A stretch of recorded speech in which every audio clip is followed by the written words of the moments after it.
ఈరోజు డిన్నర్ ఏమిటి? ఈరోజు డిన్నర్ కాదు కానీ ఒక విషయం చెప్తాం.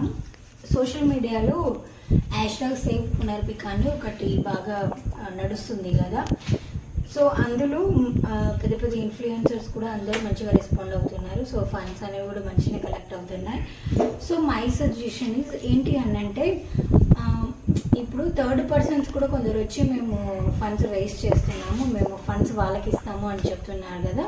సో అటువంటి వాళ్ళ గురించి 1-2 సార్లు ఆలోచించండి. చాలామంది ఇన్ఫ్లుయెన్సర్స్ కూడా ఏంటి డైరెక్ట్ వాళ్ళ ఫాదర్ది అని చెప్పేసి అది స్కానర్ పెడుతున్నారు, స్కానర్ ఫోన్ నెంబర్. సో దానికి 1-2 సార్లు వెరిఫై చేసుకొని థర్డ్ పర్సన్ కంటే కూడా డైరెక్ట్ వాళ్ళ ఫాదర్కే అమౌంట్ పంపించడానికి చూడండి. సోషల్ మీడియాలో ఏది వైరల్ అయినా కానీ దాన్ని రెండో సైడ్ కూడా కొంతమంది దీని ద్వారా కూడా డబ్బులు సంపాదించుకోవాలని చూస్తుంటారు. అది చాలా కామన్. అరే అమ్మాయి దానిని అడ్డం పెట్టుకొని కూడా ఇట్లా చేయాలని చూసే వాళ్ళు ఉన్నారా అంటే ఉంటారు. సో నేను చెప్పేది ఏంటంటే 1-2 సార్లు వెరిఫై చేసుకొని వాళ్ళ ఫాదర్ అకౌంట్కే పంపించడానికి చూడండి. So save Punarvika. Please do subscribe.